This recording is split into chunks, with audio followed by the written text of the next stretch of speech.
Hi, my name is Tim Riesterer. Thanks for joining me today, and I have the privilege to open this virtual conference on digital technologies and digital interactions. And you're going to hear a lot about cool digital technologies and tools that are all designed to improve your demand generation performance.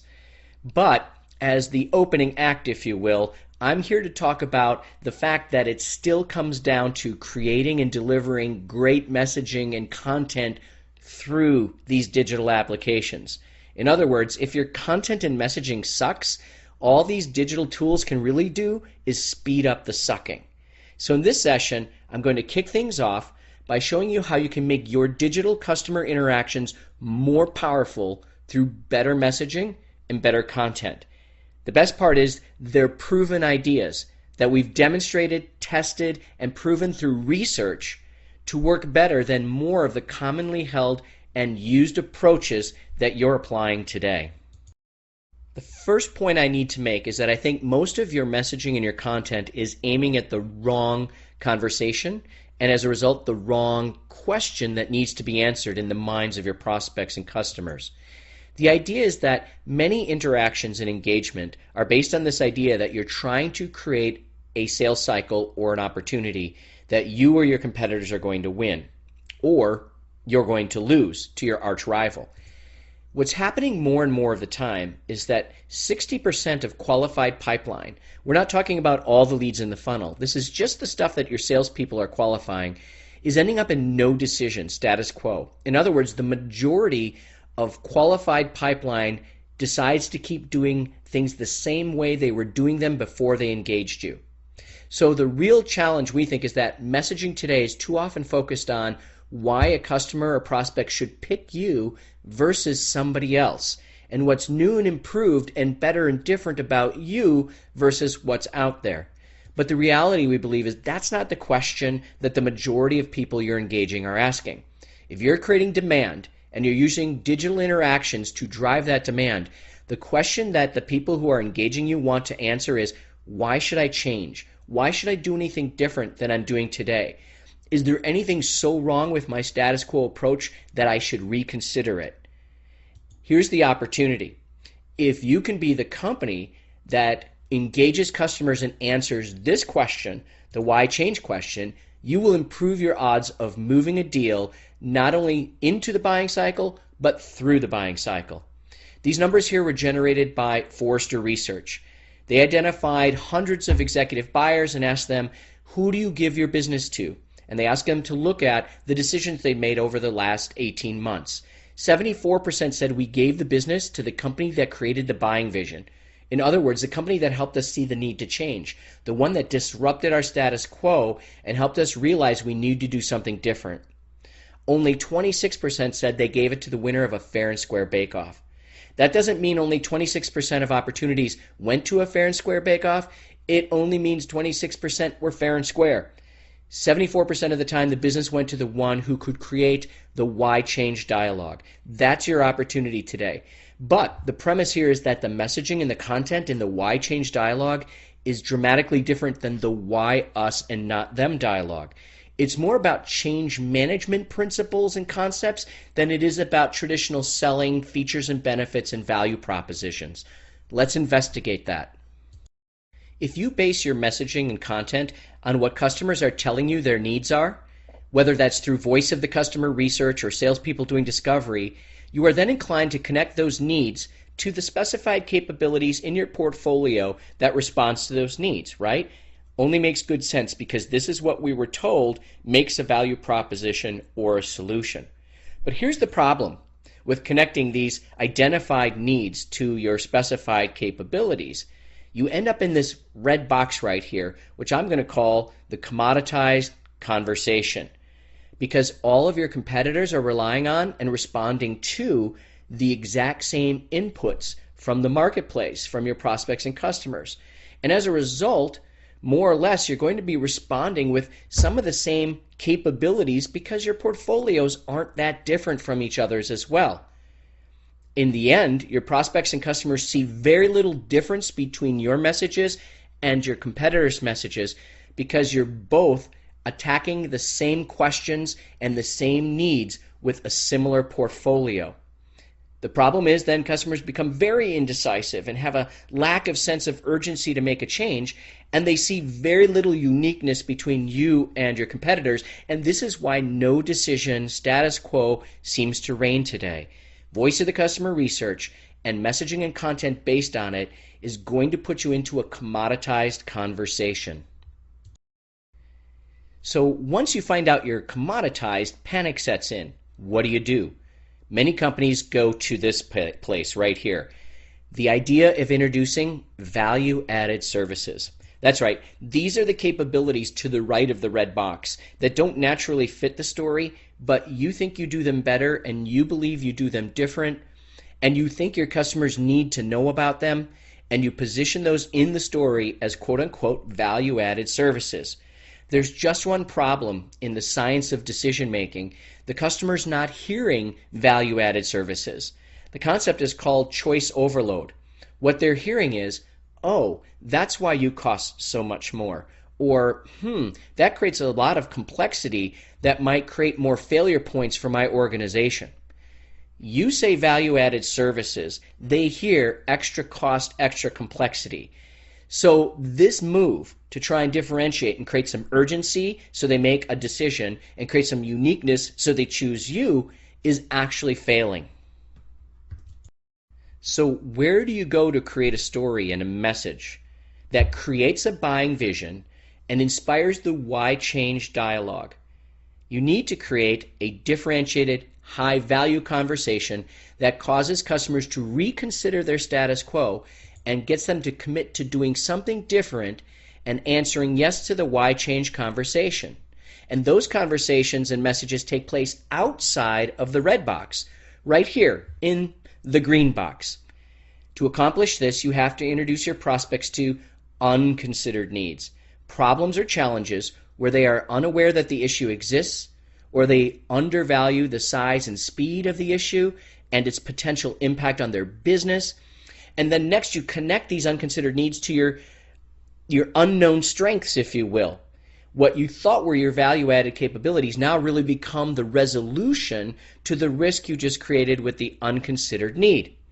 So we call this green area your distinct point of view, or an insight. It's here where your messages and customer conversations go to create unexpected urgency, to make a change and get off the status quo, as well as to show uniqueness or unique value by amplifying the need for these underappreciated strengths in your organization. Unfortunately, like I said, most companies are stuck in the red box, responding only to stated customer needs and matching that with expected capabilities. But here's your opportunity to create a buying vision. Build messaging in the green box that introduces unconsidered needs and then leads to these unknown strengths in order to drive urgency and uniqueness and why change into your message and content. At this point, the first question I usually get is, what do you mean by unconsidered needs, and what are unconsidered needs? Well, I've defined 3 types of unconsidered needs that you can discover and then share with your prospects and customers. And the first is called undervalued. There are issues, challenges, threats, problems, missed opportunities that your customers just don't fully appreciate. They don't realize the problem is as big as it is, or it's coming as fast as you say or believe it is. In other words, you have to amplify the size and speed of the problem so that the customer fully appreciates and prioritizes this problem in a way that you need to solve for it. In other words, you got to get this problem on the consideration list, on the checklist.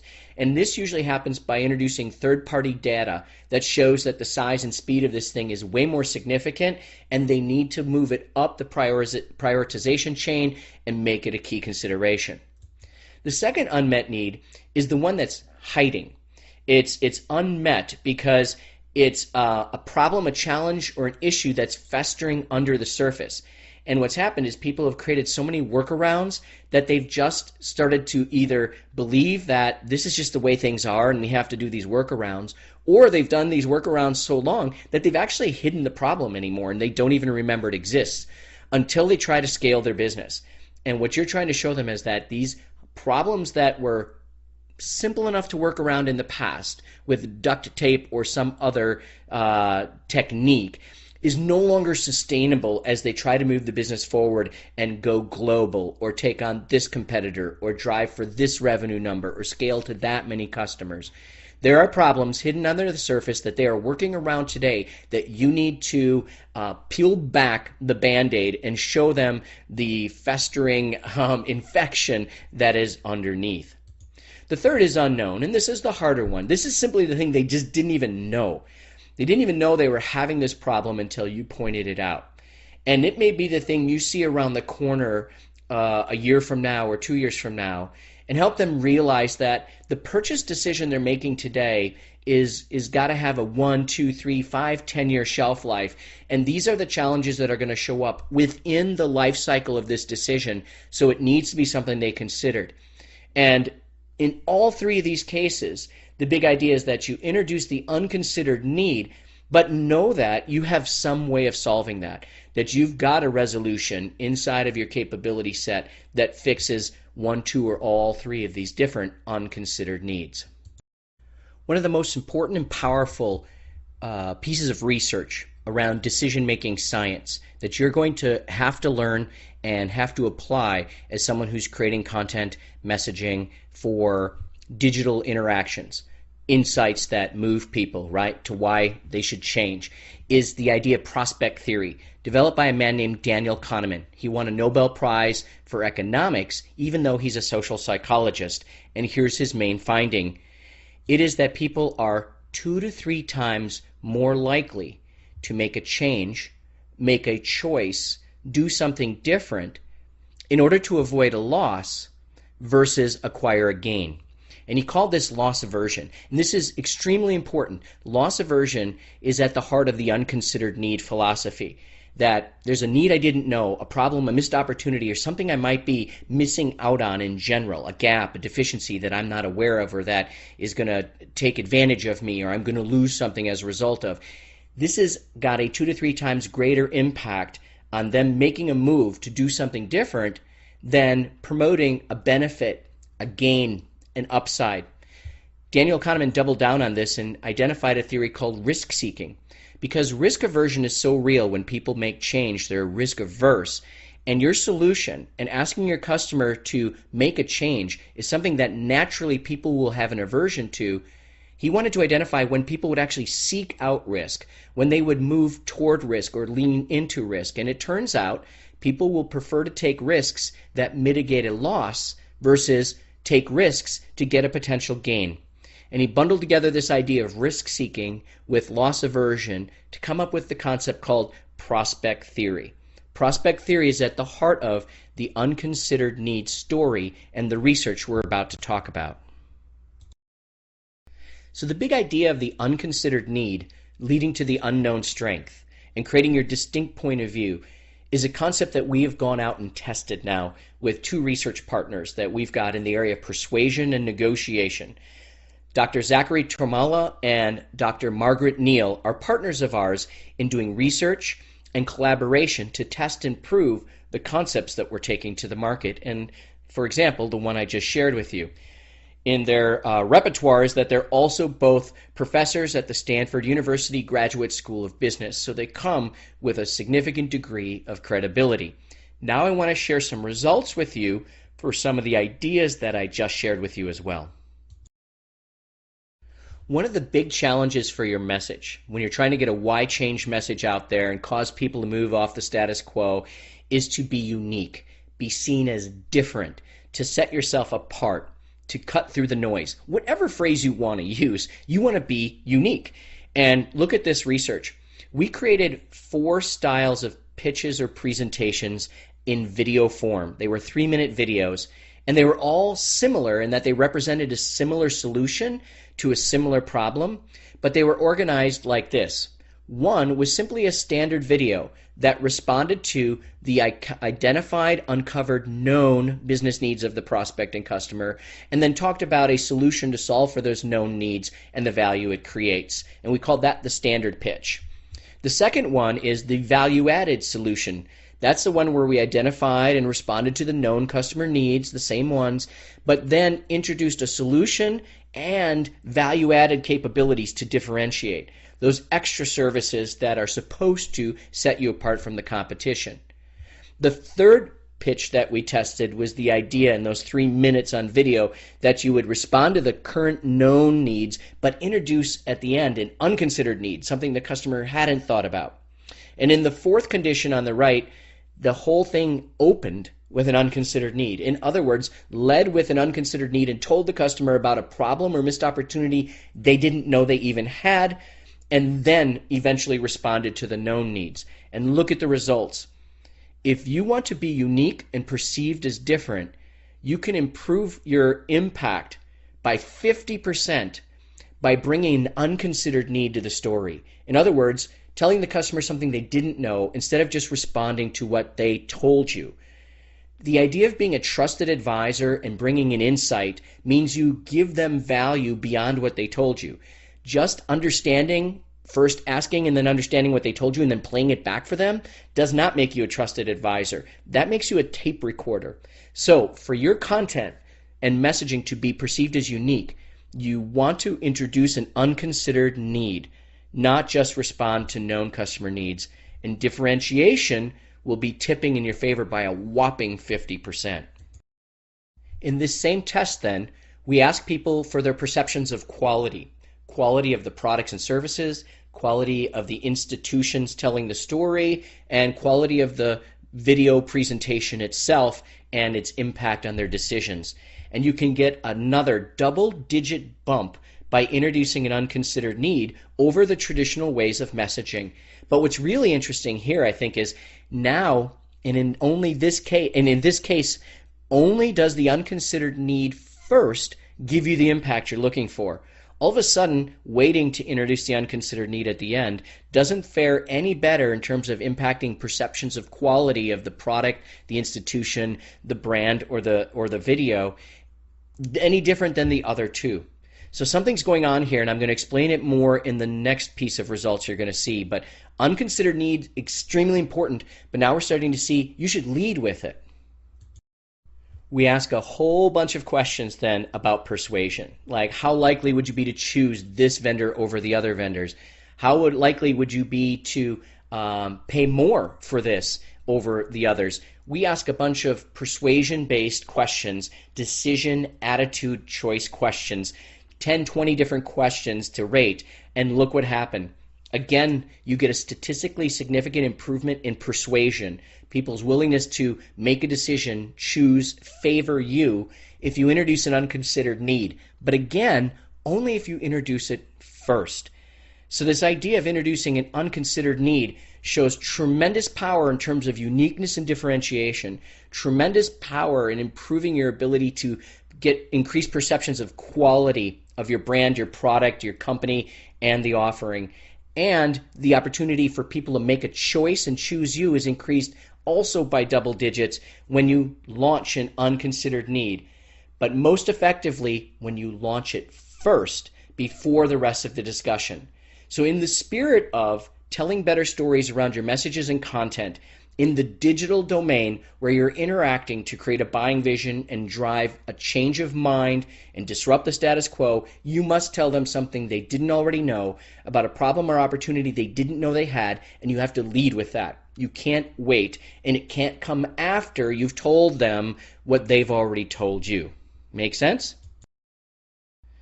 So back to our visual to help you appreciate where we are. The idea of introducing an unconsidered need and doing it first in your messaging is the most powerful in terms of uniqueness and differentiation, quality, attitudes, and choice. But what's really important to realize here is that it's not just about introducing the need or the problem or the threat or the missed opportunity like many people think the insights are. That in fact, the question really we wanted to ask and follow on with this audience is it more powerful to introduce this risk in order to get you emotionally stoked and leaning towards a solution, or is it more powerful to introduce the risk and the resolution in the story? In other words, the story construct is risk only or risk plus the resolution. Wanted to find out if there would be more power or less power in combining this into your messages and content versus breaking them apart. Let's look at the results of this study. One of the things about Incite messaging is the goal is to create an emotional response, to challenge their status quo and set their hair on fire, if you will. And the idea of setting their hair on fire seems to be the end game for many insights-driven discussions and content and messaging. But it turns out that if you set their hair on fire, it's actually more powerful if you then stand ready with a bucket of water to douse the flames. In fact, you get more emotional response when people hear about a risk and then hear about a resolution to resolve the risk than if you just present the risk only and find out how emotionally engaged they are. In fact, we broke this into 3 audiences. The group that saw the risk, the unconsidered need, and a resolution to that, the unknown strength. A group that just heard about the unconsidered need and the risk. And then a group that was told about this cool unknown capability and all the things it could do. Traditional feature benefit type of selling. And look what happened. The risk only, sort of emergency, acute scenario didn't perform statistically any better than leading with a feature benefit. So this idea of insights that just produce risk and emotion actually don't produce risk and emotion, not when compared to when you introduce the idea of the unconsidered need and the unknown capability to solve for it. You get a double-digit, a statistically significant improvement in the impact in terms of people's emotional response and engagement if you introduce both the risk and the resolution. The next question we ask then has to do with persuasion. Are they more persuaded in one of these cases or another? It turns out that they are. People are more persuadable to actually make a choice, to do something different, to tell others about it, and change the way they act when you tell the story in the form of risk plus resolution as opposed to risk only and resolution only. Nearly a 10% improvement in impact if you tell the story with both packaged together. And the brain science behind this simply says, if the customer prospect sees a problem with their current approach, with their status quo, they will look for a new safe alternative. That's just the way the brain works. If my status quo becomes unsafe, I now need a new safe alternative. If you don't see any new safe alternative, the last safe place you knew was what you're currently doing. So if you just introduce risk, but there's no place to go with that, the person euphemistically ducks for cover, retrenches, and believes this too shall pass, and they hang tight to the status quo. It is actually the introduction of a plausible resolution, a plausible new path, a new safe alternative that causes people to believe they need to make a change. So they engage more emotionally and behaviorally when there's a resolution presented to the risk because there's a place to go. So there's the irony in this, where people are worried about introducing a solution too soon in their messaging and content. Yes, if you lead with it. But if it's in response and resolution to the risk you created, you actually improve the emotional response and the behavioral intention. So risk plus resolution is the more powerful form of message and content that you can create for your why change, create the buying vision dialogues. So this is the kind of stuff that I talk about in a couple books that I've co-authored. An older one called Customer Message Management, another one called Conversations That Win the Complex Sale, and then just in 2015 I co-authored 3 Value Conversations, How to Create, Elevate, and Capture Customer Value at Every Stage of the Long Lead Sale. And it was named Top Marketing and Sales Book for 2015 by Top Sales World. So I'd encourage you, if you're interested in digging deeper into the psychology of decision making, how a customer and prospect frames value, how they make choices, and then the impact on your messaging, conversations, and content, whether that's online or in person, I'd encourage you to go out and get this as an extra resource. Thank you for your time today.